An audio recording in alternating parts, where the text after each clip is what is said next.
estudar um pouco da palavra do Senhor e fazer uma análise com nós mesmos para sabermos aonde nos posicionamos relacionado ao pedido do Senhor. Uma boa noite a todos. E o tema de hoje, irmãos, é relacionado ao andando com Deus. Como tinha começado, no início do culto, em 2 Crônicas, capítulo 5, vemos o seguinte, no versículo 2. E saiu ao encontro de Azar e disse-lhe: Ouve-me, Azar, e todo o Judá e Benjamim. O Senhor está convosco, enquanto vós estáis com ele. Se o buscardes, o acharei. Porém, se o deixardes, vos deixará. Aqui, irmãos, a gente tem que sempre fazer essa pergunta, em todo o momento do dia. Neste momento eu estou com o Senhor, ou por algum motivo eu me desviei o olhar para outro Senhor que não é o meu Salvador. Porque a gente tem muitos exemplos na palavra do Senhor de que quando se desvia de ouvir o Senhor, não é uma coisa muito viável a pessoa fazer, Nessa época, nesse tempo, o rei Azar tinha a oportunidade de fazer um pacto com o Senhor, renovar a aliança que muitas vezes foi quebrada por intermédio da rebeldia e desobediência aos mandados do Senhor. E a gente vê a continuação no capítulo 15 de 2 Crônicas, no versículo 3, que Israel esteve por muitos dias sem o verdadeiro Deus. Aí a gente vê, Se nós realmente amamos a salvação, amamos a vida com o Senhor, quanto tempo a gente consegue ficar sem Deus? Porque só há dois caminhos, como Jesus disse, O estreito e o largo, a luz e as trevas, o calor ou o frio. Não existe um morno, o meio termo para Deus não trabalha dessa forma. O inimigo sim trabalha dessa forma, com meio termo, Tanto que toda essa época aqui de crônicas, a maioria da época dos reis de Israel, a gente vê que muitos tinha a professa nome de Deus, tinha alegria em servir ao Senhor, mas ao mesmo tempo estava escondendo um ídolo oculto dentro do próprio arraial, Um exemplo que a gente vê aqui, ainda continuando no versículo 4, mas quando na sua angústia se convertia ao Senhor, Deus de Israel, e o buscava, o achava. Então, quando eles lembravam do Senhor, quando vinha o arrependimento, quando vinha a luta, vinha o sofrimento, vinha a dor, aí eles lembravam que o Senhor existia. Aí eles o buscavam e, consequentemente, achavam. Mas quando estava tudo mais em paz, não tinha guerra, não tinha ninguém sofrendo, a comida estava na mesa, todos estavam em pé, ninguém estava doente, a maioria se esquecia, como no tempo nosso hoje, A maioria das pessoas, quando está tudo bem, o Senhor fica em segundo plano. Mas Jesus disse para buscarmos primeiro o reino de Deus. Mas geralmente fica em segundo plano. Aqui no Novo Testamento, no Evangelho de Mateus, Evangelho de Lucas capítulo 10. Vemos uma condição muito interessante que é o nosso tempo hoje, relacionado a Marta e Maria,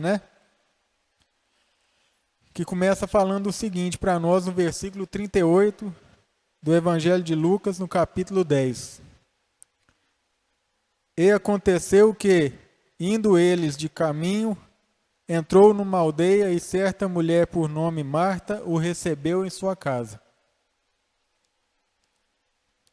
E tinha esta uma irmã chamada Maria, a qual, assentando-se também aos pés de Jesus, ouvia a sua palavra. Então vemos aqui duas características de pessoa, né? Uma que recebe em casa e a outra que para ouvir, né? Continuando a parábola, a passagem diz o seguinte: Marta, porém, andava distraída em muitos serviços e, aproximando-se, disse: Senhor, não te importas de que minha irmã me deixe servir só? Dize-lhe, pois, que me ajude. A gente vê aqui nesse pequeno versículo, né, irmãos, que a Marta, né, a característica de Marta, é uma pessoa distraída. E geralmente a pessoa distraída se distrai com muitas coisas, menos com o Senhor que está ali ao lado dela, pregando e levando a palavra e a cura e a salvação. E ela ainda faz um julgamento ao irmão, à irmã do lado, né? Fala assim: Senhor, não importa que minha irmã me deixe servir só? Muitas vezes a gente vê, né, irmãos? Eu estou aqui, eu estou lutando, estou fazendo, mas Deus parece que está preocupado com outra coisa. Ele não vê o meu esforço, Ele não vê a minha luta, Ele não vê a minha situação, mas porque nós estamos preocupados com muitas coisas, muitos serviços, muitos afazeres, e o tempo que o Senhor precisa de ser buscado fica para quarto, quinto plano ou até mais, né?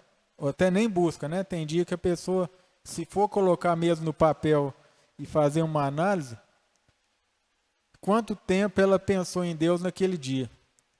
Pode colocar, que a gente pode fazer até esse pequeno pensamento. Quanto tempo? Você vai ver que algum tempo do dia Deus ficou externo. A gente vai ver que algum tempo do dia Deus ficou longe. E naquele tempo é que o inimigo, como diz Pedro, né? Na primeira carta de Pedro, capítulo 5, naquele tempo que a gente está ocioso e que a gente deixou de buscar a Deus, Pedro diz o seguinte aqui para nós. 1 Pedro, capítulo 5, versículo 8. Sede sóbrios. Enquanto no dia a gente está com Deus, nós estamos em pé e sóbrios. Se por algum motivo deixamos Ele, por algum motivo de lado, fora da decisão, da palavra, do pensamento, do momento, temos aqui uma condição de já não estar sóbrio, né? Já aparenta a pessoa bêbada, né? Ela não tem atenção mais, ela não sabe o que está fazendo. E geralmente está ocupado em muita coisa, né? E continua dizendo, vigiai. Uma pessoa que deixa de pensar em Deus, nas palavras do Senhor, na salvação, no tempo em que estamos vivendo, e pensa em outra coisa que não tem sentido, que é da terra, automaticamente não está vigiando, né? Por quê? Se ela não vigia, continua o versículo. O diabo, vosso adversário, anda em derredor, bramando como leão, buscando a quem possa tragar. Aí a gente vê, né, irmãos? Se a pessoa bobear, que seja no trânsito, que seja até em casa mesmo, passando um pano dentro da casa, se ela bobear e não tiver com atenção, pode machucar e sério, talvez até nem voltar, né? Como um leão, né? A gente sabe que o leão não vai perder a oportunidade, quando ele pegar alguém, ele vai perder a oportunidade de devorar, né? E diz que resistimos, no versículo 9, ao qual resistir firmes na fé, sabendo que as mesmas aflições se cumprem entre os vossos irmãos no mundo. Então, às vezes a gente pensa assim, né? Não, mas eu estou com o Senhor, eu não abandonei o Senhor. Que é isso, né? Eu nunca deixei de pensar no Senhor naquele momento do dia, mas é naquele momento de falsa força e poder, né? É naquele momento que o inimigo aproveita e derruba, né? Aqui na carta de Tiago,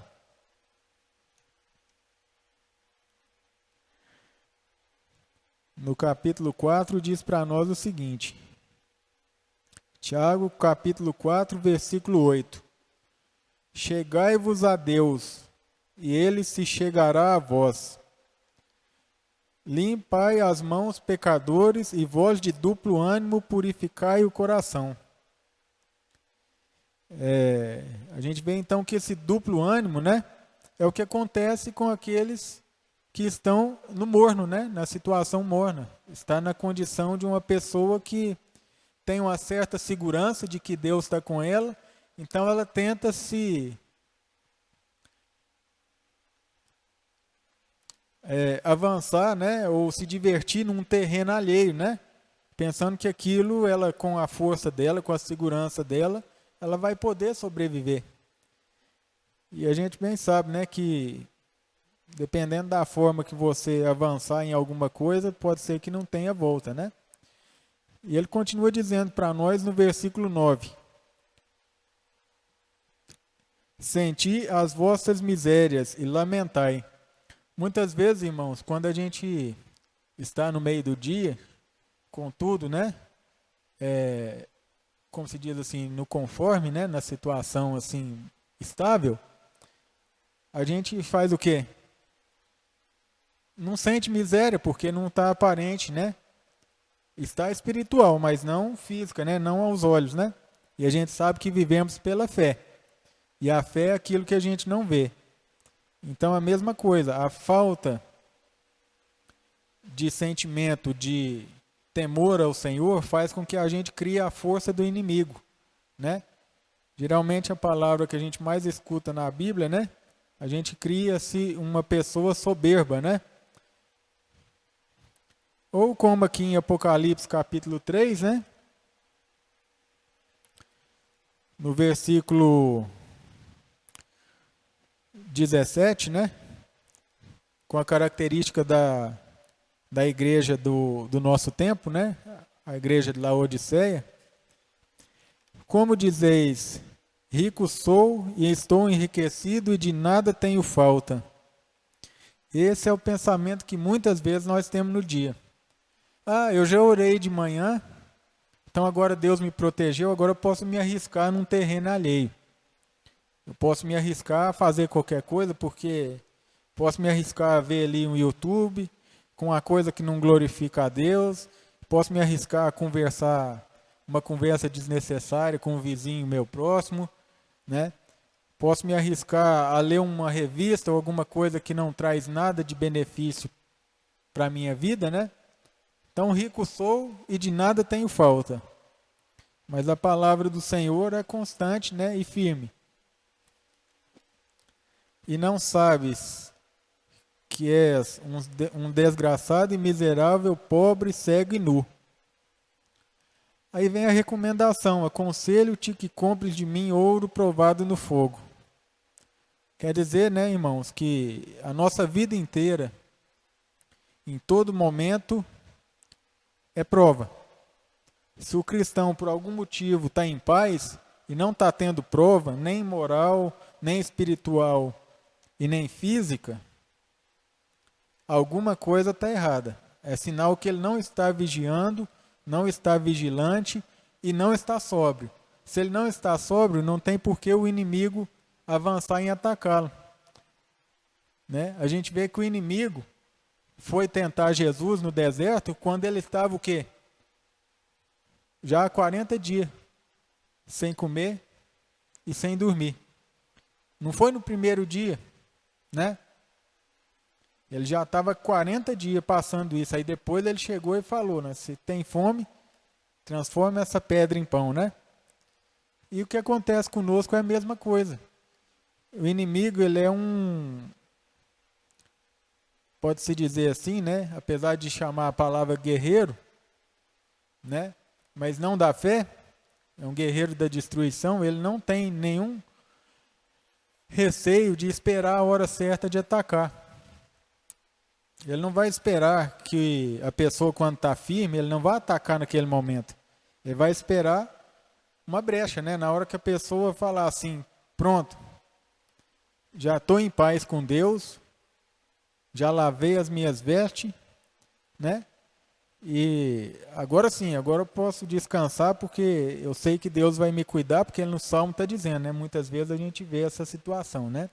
No Salmo está me dizendo que 1000 cairão ao teu lado, 10.000 à tua direita e tu não será atingido. Aí a pessoa pega aquela palavra, usa ela de escudo, mas sai sem a espada, que é a palavra de Deus. E continuando aqui, né, irmãos? A gente voltando no Evangelho de Lucas, na passagem de Marta e Maria, agora no versículo 41. E respondendo Jesus disse-lhe, Marta, Marta, está ansiosa e afadigada com muitas coisas, mas uma só é necessária. E Maria escolheu a boa parte, a qual não será tirada. Qual a boa parte? A parte que está lá em 2 Crônicas, né? Se o buscar, o achará. Se o deixar, ele também vos deixará. Nessa situação, a gente vê que Marta, em vez de buscar e sentar e ouvir, o deixou preocupada com as coisas em volta da casa, né? E aqui em Filipenses, né? No capítulo 4, no versículo 8, vemos o seguinte. Quanto ao mais, irmãos, tudo que é verdadeiro, tudo que é honesto, tudo que é justo, tudo que é puro, tudo que é amável, tudo o que é de boa fama, se há alguma virtude, se há algum louvor há, nisso pensai. Né? Então, tem essa condição, né? Esse pensamento é o que percorre o nosso dia todo momento, né? Mas muitas vezes, como diz o salmista no versículo 1, né? No capítulo 1 de Salmo, ele diz para nós o seguinte.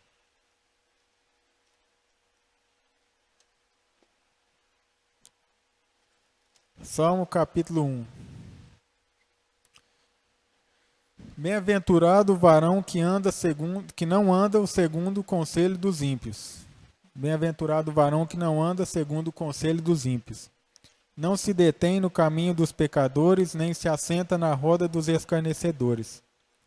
Antes tem o seu prazer na lei do Senhor, e na sua lei medita de dia e de noite.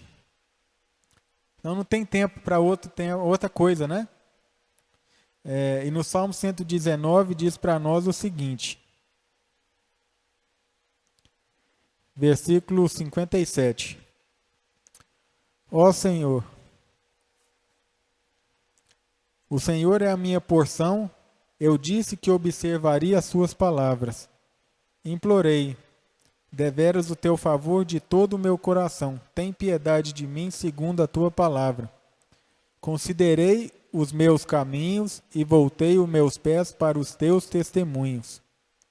Apressei-me e não me detive a observar os teus mandamentos. E em Provérbios, né? Diz para nós, Provérbios 24, versículo 9. O pensamento do tolo é pecado, e é abominável aos homens o escarnecedor. A mesma classe de pessoas que está no versículo 1, né? Do Salmo capítulo 1. Em Eclesiastes, nós vemos o seguinte, irmãos. Nós colocamos um voto, né? Nós servimos a Deus. Conhecemos a Deus. Temos a certeza de que Ele não vai nos abandonar. E fizemos o voto, né? Eu vou buscar o Senhor para o achar. E o que a palavra nos diz? Eclesiastes capítulo 5, versículo 3. Porque da muita ocupação vêm os sonhos, e a voz do tolo da multidão das palavras. Quando a Deus fizeres algum voto, não tardes em cumpri-lo, porque não se agrada de tolos, o que votares, paga-o. Melhor é que não votes do que votes e não pague. Não consintas que a tua boca faça pecar a tua carne, nem digas diante do anjo do Senhor que foi um erro. Por que razão se iraria Deus contra a tua voz, de sorte que destruísse as obras das tuas mãos? Né? Então a gente vê que o voto de manhã é o quê? Senhor, fica comigo neste dia, fica comigo nesta noite, me auxilia durante a caminhada. É um voto, né? E aqui está dizendo que Deus não se agrada de tolo, né? Então, se o voto for feito, que nós possamos cumpri-lo, né? Em espírito e em verdade. E para terminar, irmãos,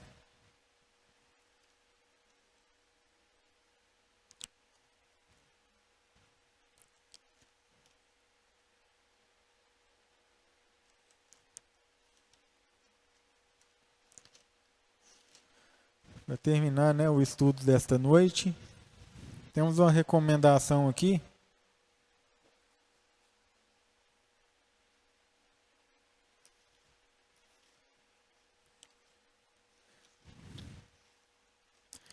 Na carta de 1 Tessalonicenses, capítulo 5. Essa recomendação fica para nós nesta noite, né? Para que possamos buscar a Deus a todo momento, porque se o buscar, o acharemos. Se o deixar, ele também nos abandonará. 1 Tessalonicenses, capítulo 5, versículo 16. Alegrai-vos sempre, orai sem cessar. Em tudo dai graças, porque esta é a vontade de Deus em Cristo Jesus para convosco. Não extingais o Espírito. Não desprezeis as profecias. Examinai tudo, retende o bem. Abstende-vos de toda a aparência do mal. Então, essas características é de uma pessoa que está vigilante e que a todo momento busca a Deus porque não quer, né, ser deixado sozinho nesse mundo de trevas. E aí a gente recebe, né, fazendo isso, o galardão. E o mesmo Deus de paz vos santifique em tudo. Em todo o vosso espírito e alma e corpo sejam plenamente conservados irrepreensíveis para a vinda de nosso Senhor Jesus Cristo. Fiel é o que vos chama, o qual também o fará. O Senhor é fiel. E a pergunta desta noite para os irmãos é: até quando ou até onde ou qual momento nós deixamos de ser fiel? Que os irmãos venham ser abençoados nesta noite, né? Que os irmãos venham receber a graça do Senhor e que essas palavras possam ir de encontro para que possamos buscar o Senhor a todo tempo para não perdermos a bênção da salvação eterna em Cristo Jesus, nosso Senhor.